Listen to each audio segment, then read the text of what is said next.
Hello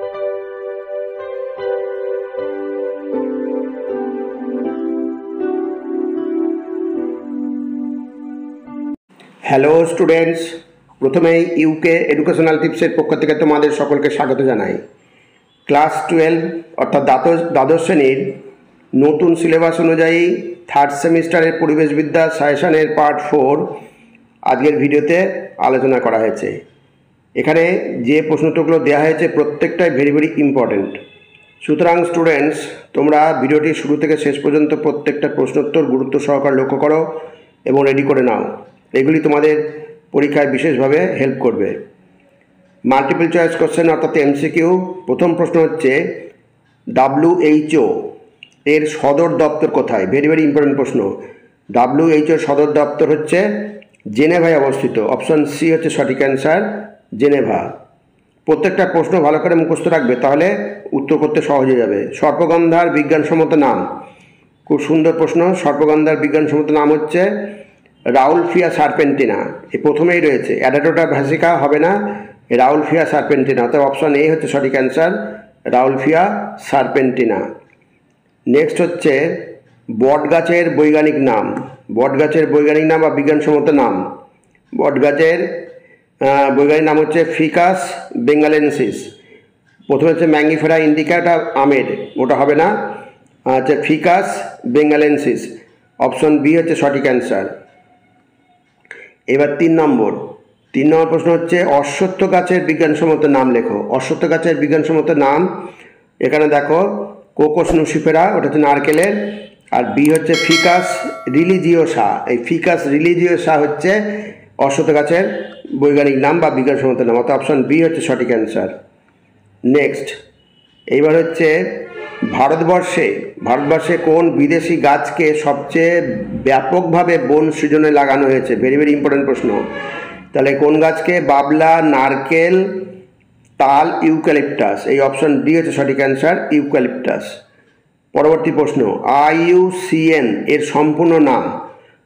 IUCN এর সম্পূর্ণ নাম হচ্ছে international union for conservation of nature.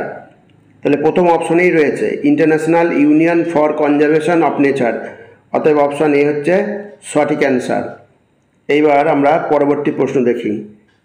নিচের কোন জাতীয় উদ্যানটিতে রেড পান্ডা দেখা যায়? খুব সুন্দর প্রশ্ন।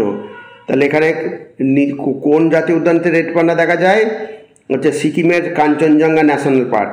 তাহলে তোমাদের এখানে অপশনে প্রথম অপশনটাই রয়েছে Kanchenjunga national park, Sikkim. Option A হচ্ছে সঠিক অ্যান্সার। এইবার নেক্সট প্রশ্ন, ড্যাশ গির জাতীয় উদ্যানটি অবস্থিত। তাহলে গির জাতীয় উদ্যানটি অবস্থিত কোথায়? রাজস্থানে, গুজরাটে। এই অপশন বি সঠিক অ্যান্সার, গুজরাটে। এবার পরবর্তী প্রশ্ন আমরা দেখি, গুজরাটে। পরবর্তী প্রশ্ন হচ্ছে নাচুনে হরিণ পাওয়া যায় ড্যাশ নাচুনে হরিণ পাওয়া যায়। তাহলে কোথায় নাচুনে হরিণ পাওয়া যায়? সিকিমে, অরুণাচল প্রদেশে, মণিপুরে। এই মণিপুরে পাওয়া যাচ্ছে নাচুনে হরিণ। ভেরি ভেরি ইম্পর্টেন্ট প্রশ্ন এগুলো প্রত্যেকটাই। এইবার স্তম্ভগুলির সঠিক বিকল্পটি নির্বাচন করো। বাম স্তম্ভের সঙ্গে ডান স্তম্ভ ভালো করে আগে দেখে নাও। এখানে যেগুলো দিয়েছে সবকটা বিজ্ঞানসম্মত নাম, সর্পগন্ধা, ঘৃতকুমারী, ধান, নারকেল। তাহলে সর্পগন্ধার বিজ্ঞানসম্মত নাম হচ্ছে রাউলফিয়া সার্পেন্টিনা। তাহলে এর সঙ্গে মিল হচ্ছে 2। বি হচ্ছে ঘৃতকুমারী হচ্ছে অ্যালোভেরা। অপশন এ ওপরে আছে অ্যালোভেরা। তাহলে এ হচ্ছে 2 আর বি হচ্ছে 1। 3 সি হচ্ছে ধানে হচ্ছে অরাইজা সাটিভা 4, সি 4। তাহলে এ 2, বি 1, সি 4। মিলিয়ে দেখো এবার কোন অপশনটা রয়েছে। এ 2, বি 1, এ 2, বি 1 আর সি 4। তাহলে এখানে অপশন সিতে রয়েছে, আর ডি 3। ডি হচ্ছে নারকেল হচ্ছে কোকোস নুসিফেরা। অতএব অপশন সি হচ্ছে সঠিক অ্যান্সার। খুব ভালো করে দেখে তারপর তোমরা ফিল আপ করবে।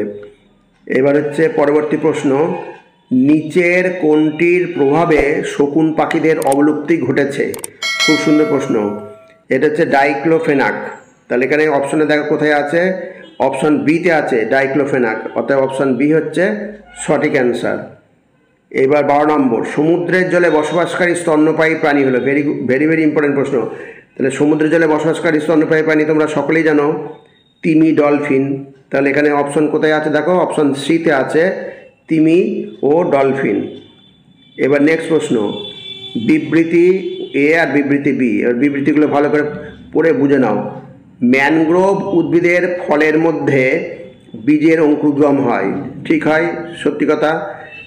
বিবৃতি বিতে বলছে লবণাম্ব উদ্ভিদের বীজ কাদাময় জলাভূমিতে পড়ে যাতে নষ্ট না হয় সেই জন্য জরায়ু অঙ্কুরোদ্গম দেখা যায়। এটা হচ্ছে কারণ। ওই ম্যানগ্রোভ উদ্ভিদের ফলের মধ্যে বীজের অঙ্কুরোদ্গম হয়, কেন হয়? এই বীজ কাদাময় জলাভূমিতে পড়ে যাতে নষ্ট না হয় তার জন্যই জরায়ু অঙ্কুরোদ্গম হয়। তাহলে হচ্ছে বি হচ্ছে কারণ, তাহলে হচ্ছে বি হলো এর কারণ, অতএব অপশন বি হচ্ছে সঠিক অ্যান্সার। এইবার 14 নম্বর, কোন দেশে কনভেনশন অন বায়োডাইভার্সিটি অনুষ্ঠিত হয়েছিল? ভেরি ভেরি ইম্পর্টেন্ট প্রশ্ন। কোন দেশে অনুষ্ঠিত হয়েছিল কনভেনশন অন বায়োডাইভার্সিটি? হয়েছিল ব্রাজিলে। অপশন ডি হচ্ছে সঠিক অ্যান্সার। ব্রাজিলের রিও ডি জেনিরো শহরে হয়েছিল। এইবার ভারতবর্ষের কোন রাজ্যে সঞ্জয় গান্ধী ন্যাশনাল পার্ক অবস্থিত? ভেরি ভেরি ইম্পর্টেন্ট প্রশ্ন। ভারতবর্ষে কোন রাজ্যে? ভারতবর্ষের মহারাষ্ট্রে। অপশন এতেই রয়েছে মহারাষ্ট্র, অতএব অপশন এ হচ্ছে সঠিক অ্যান্সার। এবার 16 নম্বর, ভারতবর্ষের কোন প্রদেশে কেওলাদেও জাতীয় উদ্যান অবস্থিত? ভেরি ভেরি ইম্পর্টেন্ট প্রশ্ন। কেওলাদেও জাতীয় উদ্যান অবস্থিত রাজস্থানে। কেওলাদেও রাজস্থানে, অতএব অপশন বি হচ্ছে সঠিক অ্যান্সার, রাজস্থানে। এইবার নেক্সট প্রশ্ন, এগুলো প্রত্যেকটা ভেরি ভেরি ইম্পর্টেন্ট প্রশ্ন, খুব ভালো করে পড়বে। নিচের কোনটি ইনসিটু সংরক্ষণের সঙ্গে সম্পর্কিত নয়? ইনসিটু আর এক্সিটু সংরক্ষণ। ইনসিটু সংরক্ষণ হচ্ছে নিজের প্রাকৃতিক বাসভবনে রেখে তাকে সংরক্ষণ করা। তাহলে এখানে স্যাংচুয়ারি হচ্ছে ইনসিটু সংরক্ষণ, উদ্ভিদ উদ্যান এটা হচ্ছে ইনসিটু সংরক্ষণ নয়। তাহলে অতএব অপশন বি হচ্ছে সঠিক অ্যান্সার, উদ্ভিদ উদ্যান। এইবার পরবর্তী প্রশ্ন হচ্ছে, ভারতে মোট ব্যাঘ্র সংরক্ষণ প্রকল্পের সংখ্যা কত? খুব সুন্দর প্রশ্ন। ভারতে মোট ব্যাঘ্র সংরক্ষণ প্রকল্পের সংখ্যা হচ্ছে 57টি। তাহলে এখানে অপশনে দেখো কোথায় 57 আছে, অপশনে ডিতে আছে, অর্থাৎ অপশন ডি হচ্ছে সঠিক অ্যান্সার, 57টি। এইবার কোন দেশে ভারতবর্ষে কোন সালে ভারতবর্ষে হস্তি প্রকল্প চালু হয়েছিল? কোন সালে হয়েছিল? 1992 সালে। তাহলে অপশন এতেই রয়েছে 1992, অর্থাৎ অপশন এ হচ্ছে সঠিক অ্যান্সার। এবার পরবর্তী প্রশ্ন 20 নম্বর, ভারতবর্ষের প্রথম জৈবমণ্ডল সংরক্ষিত এলাকার নাম হলো? ভারতবর্ষের প্রথম সংরক্ষিত জৈবমণ্ডল এলাকার নাম হচ্ছে নীলগিরি। তাহলে এখানে মানস পাঁচমারি নীলগিরি, অপশন সিতে রয়েছে নীলগিরি, অপশন সি হচ্ছে সঠিক অ্যান্সার। নেক্সট 21 নম্বর, ভারতবর্ষের কোন প্রদেশে নকরেক সংরক্ষিত জৈবমণ্ডল অবস্থিত? ভেরি ভেরি ইম্পর্টেন্ট প্রশ্ন। নকরেক জৈবমণ্ডল হচ্ছে কোথায়? হচ্ছে মেঘালয়ে, অতএব অপশন সি হচ্ছে সঠিক অ্যান্সার, মেঘালয়ে। খুব ভালো করে এগুলো তৈরি করবে, এগুলো প্রত্যেকটা ইম্পর্টেন্ট প্রশ্ন। ভারতবর্ষের কোন প্রদেশে অগস্ত্যমালায় সংরক্ষিত জীবমণ্ডল এলাকা অবস্থিত? তাহলে অগস্ত্যমালায় সংরক্ষিত জীবমণ্ডল এলাকা অবস্থিত কোথায়? তামিলনাড়ুতে, অতএব অপশন ডি হচ্ছে সঠিক অ্যান্সার, তামিলনাড়ু। নেক্সট 23 নম্বর, ভারতবর্ষের কোন রাজ্যে পাঁচমারি জীবমণ্ডল সংরক্ষিত এলাকা অবস্থিত? খুব সুন্দর প্রশ্ন। পাঁচমারি জীবমণ্ডল সংরক্ষিত এলাকা অবস্থিত হচ্ছে মধ্যপ্রদেশে, অতএব অপশন সি হচ্ছে সঠিক অ্যান্সার, মধ্যপ্রদেশ। পাঁচমারি জীবমণ্ডল সংরক্ষিত এলাকা। এবার হচ্ছে রামসার সম্মেলনের মুখ্য বিষয় কী ছিল? ভেরি ভেরি ইম্পর্টেন্ট প্রশ্ন। 1971 সালে রামসার সম্মেলন হয়েছিল ইরানে। এখানে ওদের মুখ্য বিষয় ছিল কি? সম্মেলনের মুখ্য বিষয় ছিল জলাভূমি, অপশন সি হচ্ছে সঠিক অ্যান্সার। এইবার নেক্সট হচ্ছে, ভারতবর্ষের কোন অঞ্চলে প্রবাল প্রাচীর দেখা যায়? প্রবাল প্রাচীর দেখা যায় লাক্ষাদ্বীপে, অতএব অপশন এতেই রয়েছে লাক্ষাদ্বীপ, অপশন এ হচ্ছে সঠিক অ্যান্সার, লাক্ষাদ্বীপ। এবার নেক্সট 26 নম্বর প্রশ্ন, প্রবাল প্রাচীরের ধ্বংসের প্রধান কারণ হলো?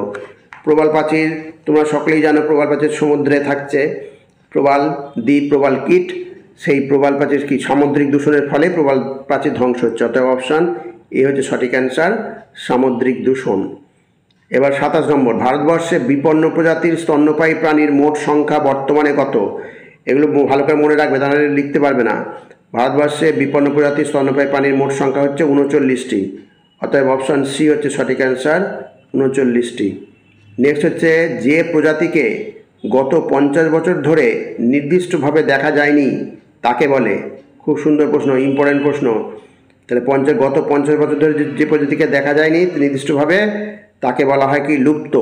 অপশন সি হচ্ছে সঠিক অ্যান্সার, লুপ্ত। এবার নেক্সট 29 নম্বর, ভারতবর্ষে বিপন্ন প্রজাতির উদ্ভিদের মোট সংখ্যা বর্তমানে কত? তাহলে বিপন্ন প্রজাতির উদ্ভিদের মোট সংখ্যা হচ্ছে 1336। অতএব অপশন এ হচ্ছে সঠিক অ্যান্সার। এই সংখ্যাগুলো মুখস্থ রাখতে হবে, তাহলে মনে রাখতে পারবে না। এবার 30 নম্বর, ভারতবর্ষে বিপন্ন প্রজাতির মাছের মোট সংখ্যা বর্তমানে কত? মাছের মোট সংখ্যা বর্তমানে হচ্ছে বিপন্ন প্রজাতির 2টো। অতএব অপশন ডি হচ্ছে সঠিক অ্যান্সার, 2। এইবার হচ্ছে কি? জীববৈচিত্র্য সংরক্ষণের উদ্দেশ্যে গঠিত আন্তর্জাতিক সংস্থাগুলির প্রতিষ্ঠাকাল অনুযায়ী সঠিক ক্রমে সাজাও। ভেরি ভেরি ইম্পর্টেন্ট প্রশ্ন, খুব ভালো করে এটা মনে রাখতে হবে। জীববৈচিত্র্য সংরক্ষণের উদ্দেশ্যে যে সমস্ত আন্তর্জাতিক সংস্থাগুলো গঠিত হয়েছিল তাদের প্রতিষ্ঠাকাল অনুযায়ী যে পরপর সাজানো হয়, তাহলে ফার্স্টে আসবে কে? IUCN। তারপরে আসবে, এখানে আছে কি? WWF আসবে। তারপরে আসবে কি? Sites, CITES sites. তারপরে হচ্ছে ট্রাফিক, TRAFFIC ট্রাফিক। তাহলে এবার খুঁজে দেখো, IUCN, WWF, সাইটস, ট্রাফিক। তাহলে IUCN হচ্ছে এখানে প্রথমেই আছে 2টো, BRD এর মধ্যে থেকে হবে। অর্থাৎ অপশন ডি হচ্ছে সঠিক অ্যান্সার। এই প্রশ্নগুলো প্রত্যেকটা ভেরি ভেরি ইম্পর্টেন্ট প্রশ্ন। এইবার তোমাদের লাস্ট প্রশ্ন আজকের জন্য হচ্ছে 1992 সালের জুন মাসে ব্রাজিলের রিও ডি জেনেরোতে কোন সম্মেলনটি হয়? ভেরি ভেরি ইম্পর্টেন্ট প্রশ্ন, খুব ভালো করে মনে রাখবে। হচ্ছে বসুন্ধরা সম্মেলন। এখানে বসুন্ধরা সম্মেলনটা মনে রাখবে 1992, আর স্টকহোম সম্মেলনটা হচ্ছে 1972। এই দুটো খুব ভালো করে মনে রাখবে। আর রামসার তো আগেই বললাম 1971 ইরানে। তাহলে এখানে 1992 সালে জুন মাসে ব্রাজিলের রিও ডি জেনিরো শহরে কোন সম্মেলন হয়েছিল? বসুন্ধরা সম্মেলন। অপশন সি সঠিক অ্যান্সার। তাহলে স্টুডেন্টস, ভিডিওটা যদি ভালো লাগে অবশ্যই সাবস্ক্রাইব করো, এর সাথে একটা লাইক দিও এবং তোমার ফ্রেন্ডসদের মধ্যে ভিডিওটি শেয়ার করো। তাহলে স্টুডেন্টস, আজকে এখানেই শেষ করি। তোমরা সকলে ভালো থেকো, সুস্থ থেকো, সুস্থভাবে পরীক্ষা দিও। Thank you very much.